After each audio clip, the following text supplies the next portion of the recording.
This is vital. Vital advice for your everyday life.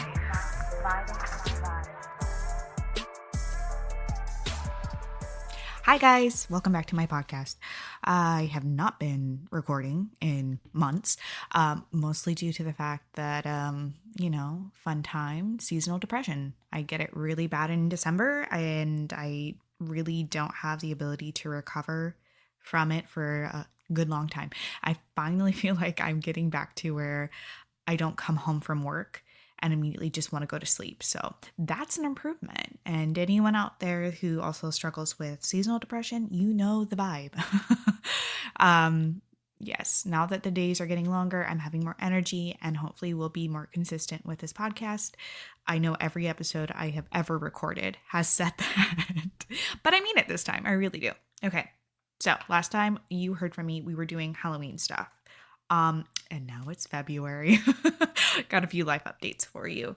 Let's talk a little bit about, what's going on, and then we will get into the topic of today.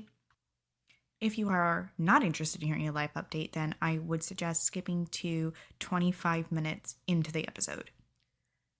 I don't talk about my seasonal depression with a lot of people because I feel like everyone gets it.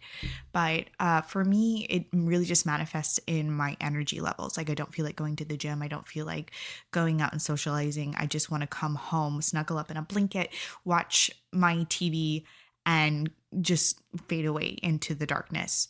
And this year I decided to kind of embrace it. Okay, let me explain. That sounds bad.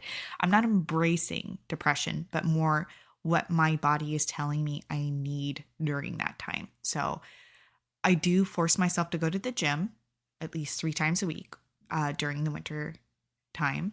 I try to do things to keep me active past 5 o'clock so that I'm not wasting my life, but I don't push myself to do too many things is what I mean. So I will watch like homey movies and I will drink delicious hot coffee and have soups and cuddle up in blankets and embrace the kind of like hookup part of seasonal depression to not make it something that I have a negative mindset towards is kind of what I do. And so as much as I enjoy doing this podcast and as much as I enjoy doing other hobbies, when I don't have the energy to do it, I don't force myself to do it. I only force myself to do the things that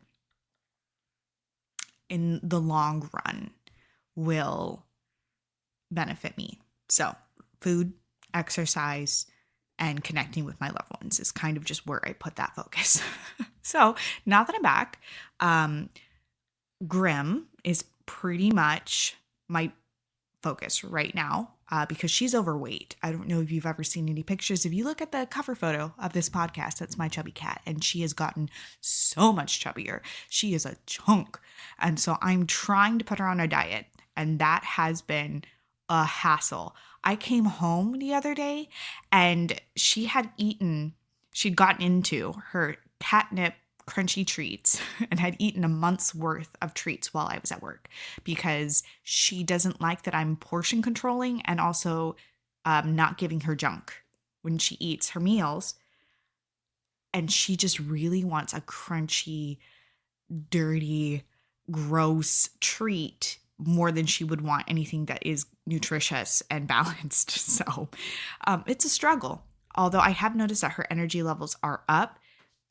No, she doesn't like it and she complains all the time. And I don't feel bad because I have really indulged her this year, which is why she's chunky. And I got to stop. So, diet life for her. And I've noticed something that is really bothering me. So as much as she is dieting, I'm not dieting, but I am increasing my time at the gym and my workout schedule. I'm trying to get back into the shape that I was last spring when I started this podcast. Like, oh my God, I was always going to the gym. I felt amazing. I had so much better energy and I felt like my skin looked better. So that's what I'm trying to get back to. And in January, the gym, it was like almost no one was ever there. It was great. And I was like, well, where is the people that, doing the new year, new me kind of mindset. I feel like it's every year I try to avoid the gym in January and I didn't have to. There was like no one. And then the second February hit, everyone is at the gym. Why did they delay? I'm so confused. Like, did they get the memo that everyone was going to start in January? So they thought, I'm going to avoid the January rush and go and start in February to try to like get more out of my gym time. And then everyone thought that. And so now everyone started in February. I'm not sure what it is. Or maybe like there was a bunch of breakups and people are trying to get endorphins because it's like January's breakup month after Christmas. And like, if you don't want to continue the relationship, it's better to break up in January so that you're not breaking up right before Valentine's Day.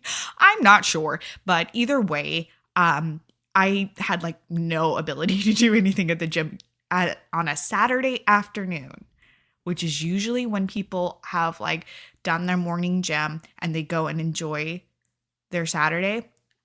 It was just packed. Everyone was in there and I've never seen it that packed since,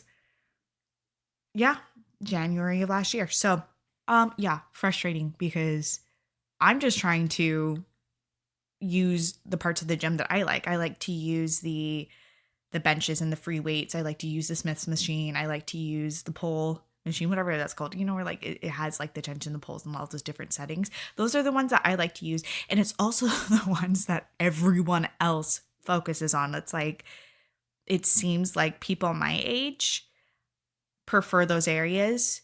And because of that, I have no one, they hog it. They do their entire workout in one machine and they take like 2 hours to finish their routine, which by the way, why?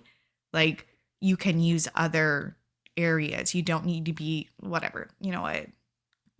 You do you. I'm not going to judge, but at the same time, allow other people to use those areas. Like you're hogging those areas. So lately I've been forced to be like in the area where it's the single use machines, which aren't bad because I am trying to nurse a rotator cuff injury. So not having pressure on my shoulder actually is technically better, but I hate using those machines. It makes me feel like I'm a baby and it makes me feel like I'm really old because a lot of the elderly will use those machines to make sure they're maintaining proper form instead of using free weights. But I like to use the free weights. I feel like I get more out of it and I'm able to work on my form better by using the free weights. Anyway, I just don't like it. And it makes me upset that I have to like walk back and forth and try again and try again and try again just to get a bench, just to get just one bench. Like it's dumb. If you're one of those people, be considerate. Like don't spend your entire routine in that one area, not letting anyone else have a chance. Like good God. Or the people who are using multiple areas and they will mark it with like their water bottle or their gym bag and they'll go back and forth. And so you never have a chance to use it because they're claiming it, but they're also using like 6 different areas in the gym. Like that's also super rude. And I hate those people. I kind of want to like kick their water bottles when I see them. Like, what's wrong with you? Like, why? If you're going to do a superset, do it in one area. I would actually prefer that you hog one area than 6. So bring over whatever weights that you need in that area and superset next to the place that you are using. If you're using the Smith's machine, get a free weight with you, superset there. That's how I view it. I think that is a better use of your time anyway, and you're not annoying me, which is the main point here. Stop annoying me. That's how I feel about it. Okay, you're annoying and I will kick your water bottle. So just be aware. If you go to the gym with me, you see me and you're one of those people utilizing more than one area in a set and you're supersetting in one area, like, bro, I'm going to kick your water bottle. Passive aggressive, but not actually violent. So I feel like you better watch out. So this month I am focusing on improving the unhealthy habits that I have, which is kind of like a new year, new me mindset without having to focus it only on what I'm doing at the gym. I'm trying to not let myself absent-mindedly just like drop trash on the counters or on the table or in my bag. I am a hoarder of receipts. I go shopping and I put the receipt in my purse expecting, I don't know what I'm going to expect, like I'm going to do with that receipt because I never look at it. I guess like if I have to return something, it's good, but I never really do because I plan out what I'm going to get before I go shopping and I plan out the price. So I just have like months worth of receipts in every purse, and I have multiple purses. So I just have like all these receipts in there for no reason. And I'm trying to be more mindful about what I do when like I open a box of like a hamburger helper or whatever, like food product, and like if a part of the cardboard comes off, I normally would just like put it on the counter and think about how I'm going to deal with that after dinner. I'm trying to be more mindful about little tags and so forth, and put them in a bag instead of just leaving them on the counter or leaving the receipts in my purse and letting them pile up. That's one focus I'm doing. I'm also focusing on, my TV time. I noticed that in the wintertime, I have the TV on way more than any other time of year, and I just don't like how it feels like an addiction to me. I don't like that I can go season after season of the Kardashians without even thinking about it while I'm also like scrolling TikTok or I am on Instagram. Like, I just feel like I have other things I could be doing that don't involve streaming. So I'm cutting down on streaming time and instead putting in something else that will stimulate my brain, but isn't, like making Netflix ask me, isn't having Netflix asking me if I'm still watching is basically my goal. That's like, I don't want Netflix to be like, maybe you should do something else after I've watched how many episodes of Gilmore Girls, right? So I'm trying to replace that time now with listening to music. So if I'm cleaning, normally I'll turn on the TV so it sounds like I have someone else in my house, and I'm like able to like feel like, because I'm an extrovert, so it feels like I'm socializing, right?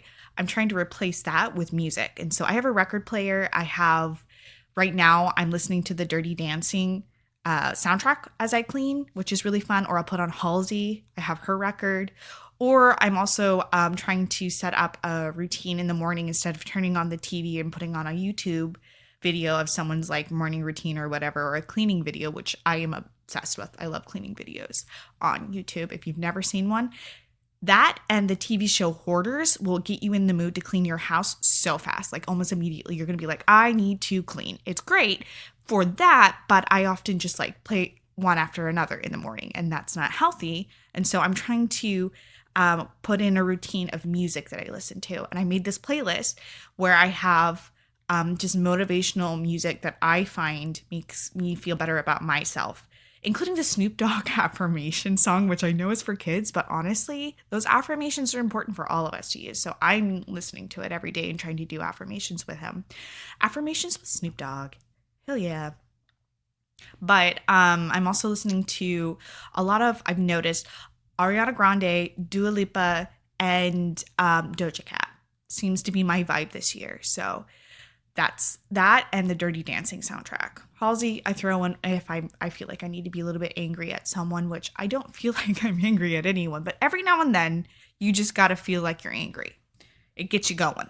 Speaking of the Kardashians, so this is random, I'm sorry, but I have been going back to earlier seasons of the Kardashians.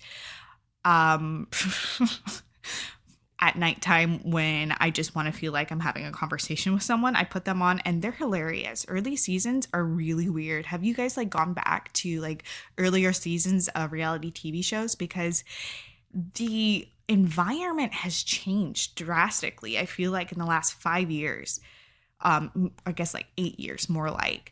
It used to be reality TV shows, if you've noticed, they were way more authentic. Like they would do their own makeup and you could tell. And like it's so weird to look at the Kardashians now compared to then, because like they would wear colored eyeshadow. Like Khloe Kardashian and Kim Kardashian used to wear periwinkle blue eyeshadow. I'm so weirded out by that. And then like if you look at Kourtney Kardashian now, she's very well put together, sleek hair. But in earlier seasons of the Kardashians, she had like ratty hair. Like it looked like she didn't even brush it. It was crazy. And I feel like nowadays with reality TV shows, including like the Real Housewives, they're way more put together and it's less realistic.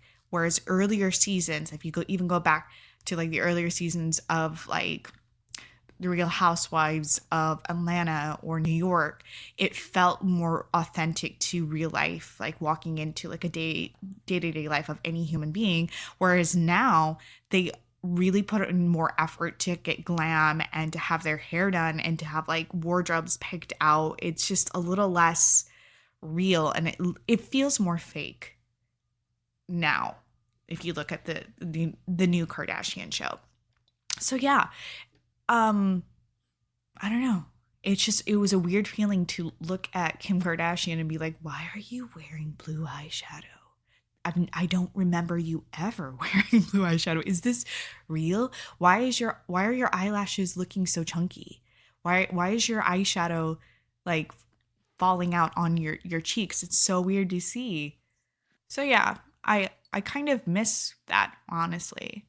Seeing like realistic people on TV, on my reality TV. And yet there is some charm to seeing a perfect world. Maybe it's unhealthy of me to think this way, but I like to watch the more recent like seasons of the Kardashians and the Real Housewives because they do have this element of being put together, having their house put together. And it inspires me to put more effort into my life. So maybe there's a downside for other people, but for me, it honestly makes me go, you know what? I kind of want to do my hair today. I'd like to wear something other than sweatpants today. I'd like to have my house look a little bit cleaner and more organized because I see it and it inspires me. So I think it's okay. And I'm not going to stop anytime soon. All right, we're going to move on to movie recommendations. So I love February. I watch a lot of rom-coms in February, and I hold off on certain shows earlier. I hold off on watching these certain movies any other time of year just because like I feel like they're special for Valentine's Day. I am a fan of Valentine's Day. I call it Valentine's Day whether or not I have someone to celebrate it with because I love love. The whole Galentine's trend is fine for other people, but I embrace platonic love the same way I would romantic love. And there's so many different variations of that I encompass in it. So for me, Valentine's Day is actually a really great holiday. It's one of my favorites and I get excited for it. Movies that I like to watch specifically this time of year are movies like Pretty in Pink, 16 Candles sometimes, but honestly, that's kind of a weird movie. I don't recommend anyone really give it a deep watch. It's something you have to like put in the background because it is a crazy show. Ever After. Oh my God, guys, Drew Barrymore. The 90s rom-coms. Let's just like snaps for the 90s. They had really good stuff. Simply Irresistible. That's a underrated classic. I love that one. Honestly, anything with Julia Roberts in it. Oh, The Wedding Planner. Absolutely. You have to watch that in February. The Wedding Planner is like one of the best rom-coms that was ever made, in my opinion. It's very, well, I feel bad for them because it is kind of a cheating story, but maybe I take that back. No, it's a good movie. I like it. I'm going to recommend some movies that you might not think to watch this time of year that you can do if you're going to do a Galentine's thing for Valentine's Day. Obviously, there's like any rom-com on the planet will do, right, for a Valentine's Day party. But I really like these two movies for different reasons. So if you're kind of like a goofy group, or if you like to make fun of 1980s movies, or if you're looking for something that no one else would think to watch, I highly recommend you watch the movie Earth Girls Are Easy.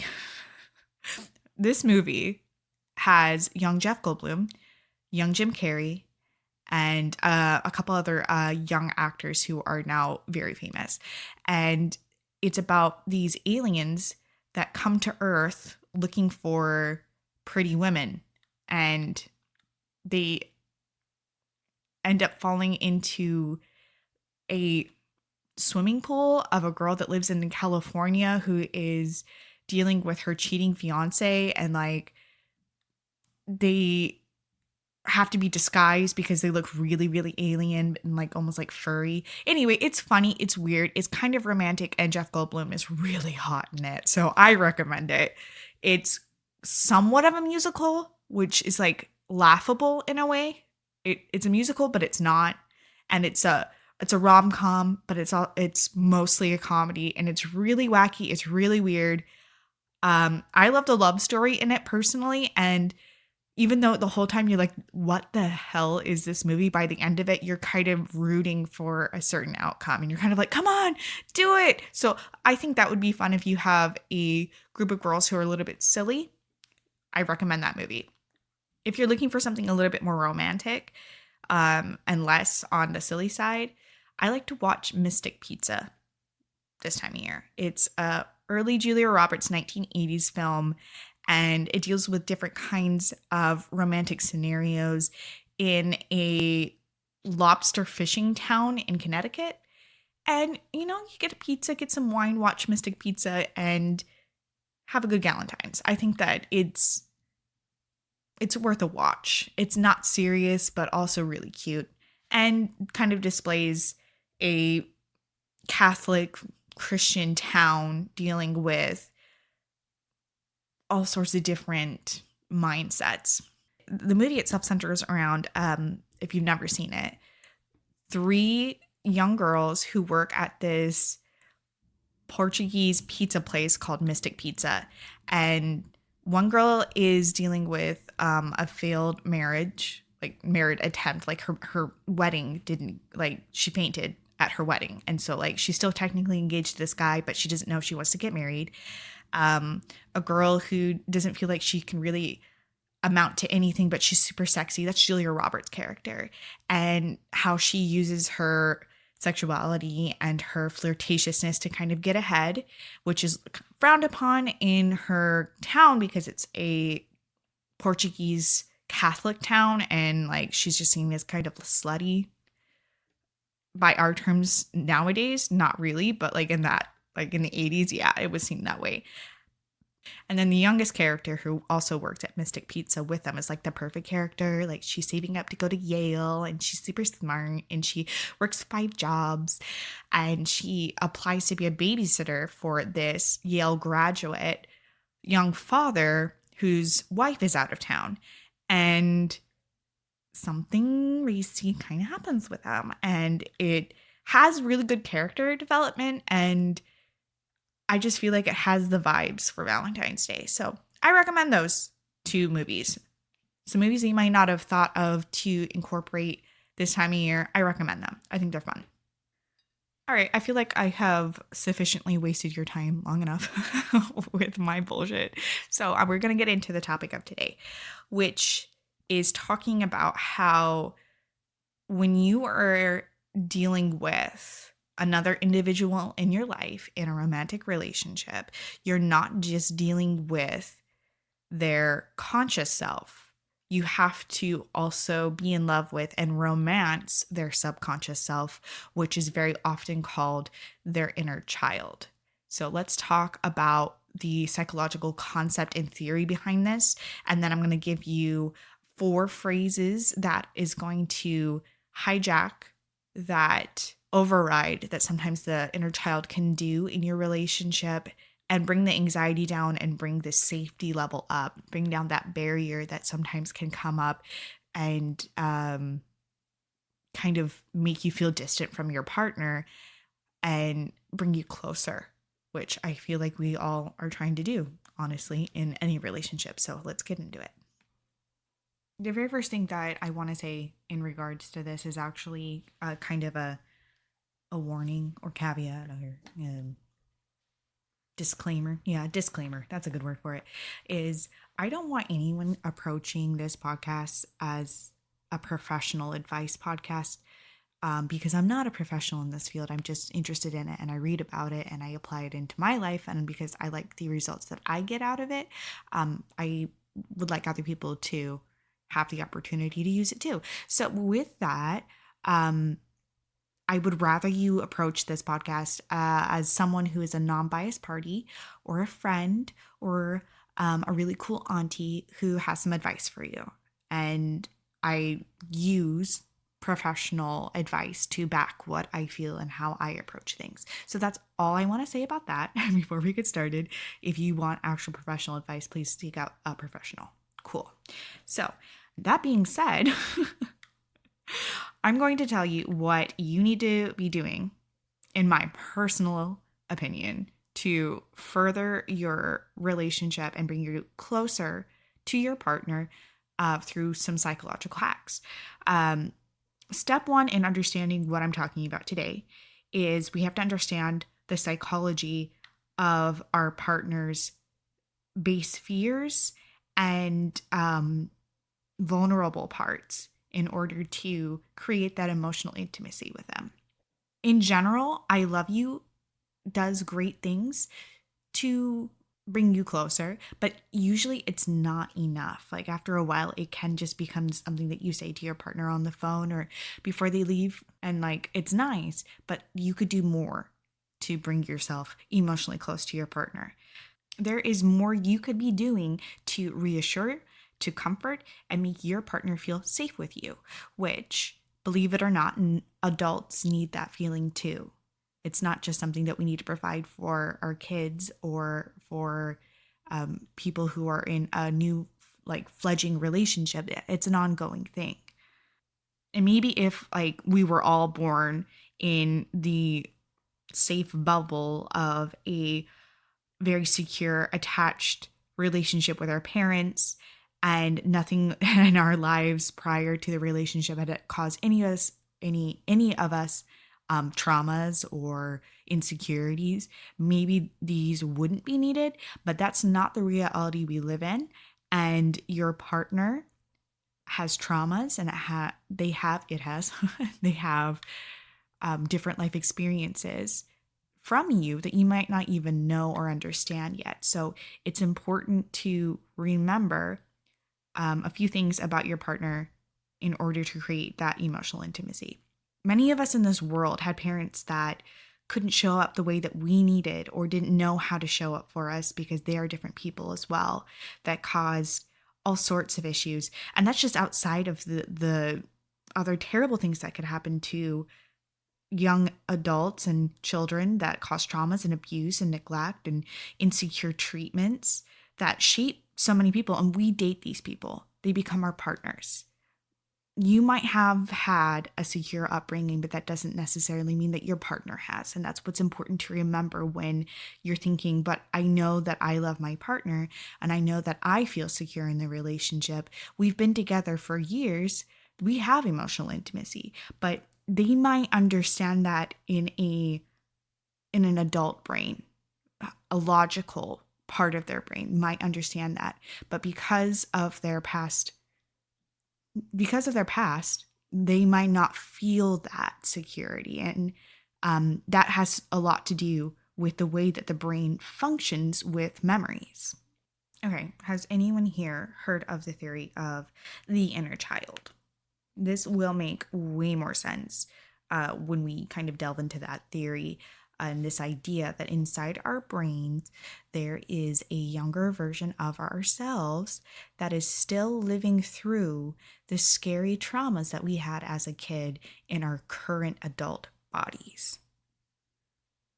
Crazy, right? So this theory is your inner child is just a part of your subconscious, and that has been picking up messages your entire life, like from the day you were born. And instead of just processing through those things and letting it go, it holds on to those emotions that we had in those moments and keeps them inside of our brain and inside of our bodies. And these memories also hold beliefs that are attached to that past, that are associated to those emotions that we have. So memories, emotion, and beliefs all in one. In that part of our subconscious, there is also just like hopes and dreams for the future being projected. So when we have like our hopes and dreams of the future, also it makes sense, because when you're a kid, you have like these ideas of what your future is going to look like, and it's a positive thing most of the time, but it can be a negative thing as well. And we have emotions attached to those futures that we put into our imagination. And as a kid, many of us like decided like we were going to be doctors, or we're going to be ballerinas, or we were going to be some sort of astronaut or whatever, and had like this concept of what that would feel like. That is the same thing going inside of our heads as adults. It never changes. So you can kind of think about the inner child being what they describe as a semi-independent subpersonality that is subordinate to our waking conscious mind. So what we have in our subconscious, we would look at as like a subpersonality. And honestly, those of us who have a very complicated relationship with our inner child can feel almost a shift in who we are naturally when we come across an emotion or a trigger that pulls us back into that adolescent mind of not feeling safe and not feeling loved or not feeling whatever that emotion we attach that trigger to. It does feel like another part of us inside takes over, right? Many of us can relate to that feeling at some level. Just thinking about public speaking, how many adults on this planet fear public speaking? Not because the act in and of itself is scary, because we all talk, right? In general, we have conversations, and that's not a scary feeling. But getting up in front of people, we might have had experiences as a child either projected onto us from adults feeling scared about it, and then we associate that with a scary feeling. Or maybe we got laughed at when we were a kid at school for stumbling over a word or not being as fast of a reader as the other kids in school. And so we associate that feeling of shame and nervousness and embarrassment with a current experience, because the brain, the subconscious brain and our bodies don't understand passage of time. We can still live in those moments. It doesn't matter that you had that experience when you were in 4th grade. You could be living that experience again in these moments. And that is why it is so important that as a person who is in a partnership with another human being who has lived a completely different walk of life from us, need to make more conscious efforts to speak to the inner child of our partner. See where I'm going with this? I hope you do. So where does the inner child live? Let's go into the neuroscience of things. This is actually really fascinating for me personally, just because I love neuroscience. I think you would also at least like to know. Like, wouldn't you like to know where the inner child lives? According to Alan Shore, the right upfrontal holds the internal working models that are unconscious, right? Which holds deep emotional beliefs about how safe we are and how safe other people are to us, whether we can trust others, whether we will get our needs met by that person. And it also triggers the feelings of vulnerability and core shame, where we believe either fundamentally we are unlovable or lovable. And the right brain is largely formed from experiences in the first 5 years of our life. That is why we call it the inner child. Okay, so it's the right brain. So what's interesting about this right brain, other than the fact that it is where the inner child lives, is it also is considered to be completely contradictory in its impulses. Like, it does not matter that we feel in our left brain that we are safe.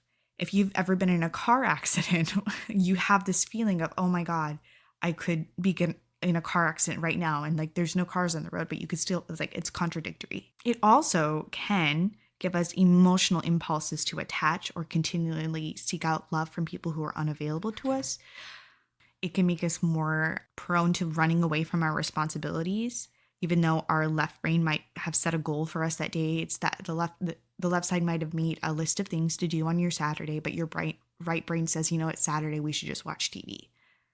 Okay, so you can kind of think about this in situations that your partner might find triggering, bringing back to that idea of like what makes them lovable or unlovable, or what has made them feel abandoned in the past, or might made them feel at least insecure in their relationship.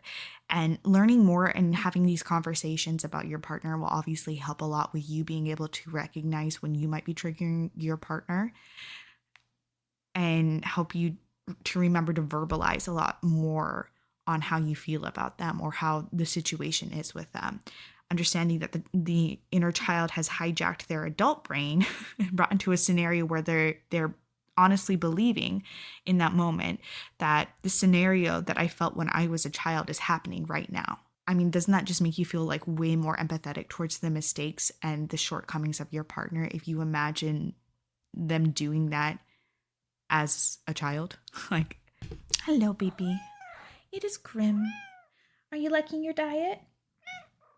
Oh, I'm so glad you hear it. She's so much happier. I wish that she would stop eating things like ribbons and trying to trying to steal a month's worth of treats. Like, you could be so much happier, Graham, if you were just like letting it go and live this diet with me. I'm making good choices for you. I promise. Okay, now she wants to ignore me. Cool. Back on track of what we're actually talking about. When your partner is in the state of like going over what could go wrong based on what has happened in the past or what they might think is happening right now, this is often called being in a dysregulated state, and is one of the main reasons why myself personally in the last 2 years have gotten help with my emotional regulation, because I have had very poor regulation skills up to this point in my adult life, and I wanted to be healthier with that. And so I started using apps and identifying triggers and identifying where I might get dysregulated and calling it out by what it is and doing my own inner work to help myself get regulated. But how much easier would that be in my relationship if I had a partner that also was recognizing my triggers and verbalizing with me that the situation that my body is feeling from a past memory from my inner child is not what's happening here, and that I'm safe. God, that would be so like amazing. I would love it. I think I mentioned last year in one episode, I talked about how I had to put in place the person that I wanted to be with in my own head. That was a regulation tactic that I used, where I held myself on the bed while I was feeling dysregulated. And I told myself I'm safe, I'm loved, that it's going to be okay. Nothing bad's going to happen. And it worked. But oh man, would it have been so much better if someone else was doing it with me? That is the goal, I feel like, in my relationships. And I just hope that I can project that out into the world, that more people will help their partner regulate their emotions. Now, I do want to be clear about this, and I'm not saying that it is your responsibility to regulate your partner. It is 100% your partner's job to figure out what their triggers are and to find out when they are in a dysregulated state and get back into regulation. That is their job. You're not responsible for anyone else's reactions to your actions, period. Like that, I want to point that out and make that very clear. It's not what I'm saying. However, we are responsible for being a safe space for our partners. And we do need to be understanding and conscious of how our own actions can and will set off an emotional memory in their bodies. And they will have their own inner child hijack their brain. That will happen. Just expect it, whether it comes out in an emotional outburst of crying, or maybe they get defensive, or maybe they get angry, they shut down and they're stonewalling. There's so many different ways that our body reacts and to our inner child taking over, that you just got to accept that you're going to do something, whether you're having a bad day, you did it intentionally or you did it unintentionally, it's going to happen. And we can take control about how much that affects them, if that makes sense. Okay, we're not responsible, but we can help. Yeah, I just feel like we need to be more aware of the space we take up in someone's vulnerable state, like when they are opening up their vulnerability to us. And that is our job as a partner in the relationship, is to take up that space. We need to be very sure, like, this is where abuse can come in. This is where people who are narcissistic or sociopathic will take that space and use it to manipulate someone. That's the opposite of what I'm trying to do here. It's more of a being there to help in that space, not control. So let's be clear on that as well. And I also think it's important to remember that you're going to mess up. It's okay, though. Like, don't make that into like, oh no, I messed up, I need to leave the relationship, I'm not the right person to be. No, we're all messing up. We're all having bad days. It's normal to do that. But what's important is to have made enough investments in the relationship that when the inner child comes out on your partner and you were not a safe space for them at that moment, they can still come back and trust you.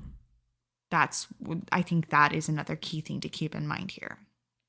So when I thought about this and I was brainstorming, well, what would make me feel safe? And what would I love to do for my partner? I came up with 4 different phrases. And I also pulled on my Instagram to see what other people might have like their partner to have said to them and what is important to say emotionally that's outside of those 3 words, I love you. So I compiled them and created 4 phrases, and I tried to identify the root reason why I think that they're effective. So let's do that really quickly. I'm going to go one by one, and then I'm going to tell you why I think they're effective. First one, I think this one's really cute. It's, I'm so lucky. Like, wow. This is one of those phrases that makes me want to just melt when people say that to me. Like, it takes you out of that negative mindset you might have had about, who you are or how people see you, or if they're like, if you have abandonment issues, or if you're just really just not in a good regulated state. If someone looks at you, your partner looks at you and says that they're lucky, my significant other felt like they were lucky to be with me. I would right away feel like they were seeing me for who I am and what makes me special. And that person is someone I want to be close to. It like almost encourages that vulnerable state become much wider, much like more open to you. So I think that's a good one. And obviously all of these phrases you can paraphrase or use or insert into different times and different ways that work for your relationship. These are more just kind of like, little keys that you can use. And I love that one. I don't think it's said enough. Obviously say it when you mean it, because everyone knows when you're bullshitting, honestly. But if you said this honestly, God, like, oh, so cute. All right, next one. This one, I think, should be the one that we all never expected but need to hear. We never expected to hear but need to hear. And that is, you are safe with me. Have you ever thought to say that to your partner? Did you just assume that they would know? That they would just feel it? Okay, sure, maybe. But bro, if like my significant other could see that I was in a dysregulated state, they knew that I was triggered, and they know where my brain goes, you can see the anxiousness in my face. If you said you were safe with me, like this is your moment, guys. This is where you can be the knight in shining armor to your partner. Now, obviously, you don't want to like use it randomly when they're not in a dysregulated state, like over morning coffee where you reach over and you're like, you're safe with me. Because that can come off a little bit like, what are you hiding? Like, are you like a serial killer? Is this Joe from you? Like, what's going on here? That's not the mood. I think this is more in when you really can tell that your significant other is feeling triggered and having some negative or dysregulated thoughts. And like often you can tell by their reaction. I think it's very important for people who stonewall or who are, you can tell they're withholding an emotion from you, as well as people who might have a more detached style of dealing with hard emotions. I think this phrase, imagine like your partner stonewalling you, which is also known as being like giving you the cold shoulder, and you come up and you're like, I can tell something's bothering you. You're safe with me. You can tell me what it is. We can talk about this, whatever it is. How like non-confrontational is that? How safe that feels. God, like more people need to do this. Why are we not doing this? We all take offense to someone else's reactions to what we do and get defensive because our inner child is taking over, right? We have past experiences where we didn't feel heard and we didn't feel seen. But what if we were able to logically override that and instead approach this with such a loving approach to it? I think it's brilliant. I think we all need to use this more. The next one, I think honestly could be used every day. And I think it should be used every day. And you should find opportunities to say this every day. Like, period. I don't care if this sounds like I'm overstepping in your relationship. You should find a way to say this every day. Okay? This is it. That little thing you did, insert little thing that you saw they did here. That thing you did was huge for me. That was a big deal that you did that. Thank you. Boom. Do you know how loved they would feel? Like that, you don't have to say I love you. Like you could also obviously say that little thing you did for me right there, that was huge for me. Thank you. I love you so much. I'm so lucky to have you. You could like mix that together with a bunch of other things. This phrase is so effective because it shows that first of all, you noticed what they did, especially if you're one of those people that acts like, well, they should do it anyway. They should, or it's bare minimum. Like they took the trash out. Well, you know what? We both live here. They should just do it. Like, yeah, sure. But didn't it matter to you that they did something? Like, regardless if it is bare minimum, recognizing those little things of them picking up trash off the floor or, fluffing a pillow or calling you on their lunch break. Like those little things that they took time to do that you appreciate, say it. What are you waiting for? You're wasting time having a negative experience thinking, well, they should just do it anyway. That's bare minimum. Oh, well, okay, fine. Well, then you can have a negative thought about it, or you could progress your relationship. It's up to you. I mean, this is only going to provide you with an opportunity to psychologically reinforce that you want your partner in your life and that their space means something to you, that the space they are taking up in your life has meaning and that they really do show up for you. Like, this is a proven psychological tactic to use on all humans. You don't even need to just do this with your spouse. You can do this with your friends. You could do it with your kids. You could do it with your coworkers. This is something that really does bond you to people. It's like, I personally feel like these kind of statements that you use is like the opposite of nagging.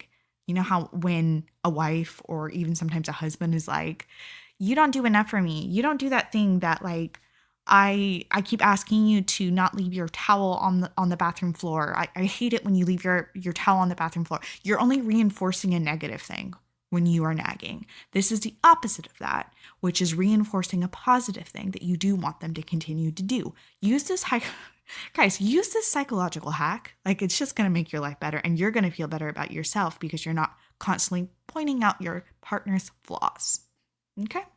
Okay, this last one I think is a little, it's cheesy, but it's Valentine's Day, so I can be as cheesy as I want. And that is the phrase, I like you just the way you are. And I used like purposefully in this sentence. I didn't want to use love because like and love has different feelings. And love is great, and love is perfect, and love is undying, whatever you want to say about love, and it's great. But liking someone is additional to the love. And I feel like the like and the love being together, kind of like Leslie Knope from Parks and Rec. Parks and Rec. when Leslie Knope gets married, they say, I like you and I love you. They are different feelings and they complement each other. So saying to your partner, any time of day or night, if someone said this to me, I would feel so loved, regardless of the fact that they said, I liked you. And it makes me feel seen as their partner and that I'm truly accepted for all my faults because they like me just the way I am. Nothing needs to change. There's no but after this sentence, and don't add a but after this sentence. Oh God, please don't do that. It's not, I like you just the way you are, but no. That's it. Stop there. I don't think this is a revolutionary statement by any means, but therein is the problem. It is the little things that we feel and don't say to our partners, which, our partners might not know that we think of because they have a very different past experience about these things than we do. And so we assume because our past experiences are in a very secure area of those spots of, our relationship, of how we feel about another person. How we feel about another person is this very secure thing because that's something we control, right? But we can't control how that person feels about us. And so this reinforces a very positive thing of no. Regardless of what your inner child says about how I feel about you, I am telling you the honest truth that I like you just the way you are. You just hijack that. You just cut off that inner child trying to run a rampage in your partner's brain about how you secretly don't like them the way they are because they leave a dirty towel on the bathroom floor. It's not revolutionary, but it somehow is. The concept that two realities can exist at once, and you're using that knowledge with your partner, who studies show that 80% of human thought on a daily basis is negative self-thought. you're helping with that narrative in their head about who they are, how they see what they look like, and how you are in their life. This is like, it's a great positive influence that we can show them this, and it will grow that intimate level of your emotional intimacy so much more and grow it intentionally, which I think is the important part here. Taking more of a conscious stance in your relationship so that you are not being a passive bystander within the inner dynamics of your emotional intimacy. Consciously making the effort to think these phrases and to find places to put them into your life and to purposely use them, it's going to make a huge impact on your relationship. I promise you that. Honestly, like I said earlier, I recommend using them daily. These phrases are great. And also, if you feel like you can improve on them, please do. And let me know if you find something that is even better to say than what I wrote. I would love to hear about it because I also am trying to improve my relationships. I'm not perfect. I will be the first one to admit that, but that doesn't mean that I don't have something to say. And I feel the same way about everyone else in my life. If you have something to say and you think it's great, tell me. I want to hear it. I promise you, I will give you a great reaction because I love to hear different perspectives. I do believe that two realities can exist at once, and I do believe that my experiences aren't the only valid experiences or the only correct way to do things. So please reach out to me. I'd love to hear it. Okay, so if you're walking away from what I just said, like, oh my God, this is so corny. This is something that what people do in like the honeymoon stage of the relationship. This is just like, once you're established, you don't have to do this work. Once you've been in a relationship for years, the person knows that you're a safe space. You don't need to constantly, whoa, hold up. No, I'm going to stop you right there. You need to be doing this because you don't know what they're thinking, right? And on top of that, what exactly is wrong with extending the honeymoon stage of a relationship? Why would you not want that? Like, I don't get what the pushback is on being in a lovey-dovey state with your partner. I think, isn't that the goal? Okay, I think I've babbled enough in this episode. I hope you guys have a wonderful Valentine's Day, and I will see you as soon as I can find time in my day to do another episode. I've got some great ideas planned out for you, so remember to stay present. Remember, two realities can exist at once. And the brain is an interesting place, so don't forget to learn about it. Have a good day. Bye.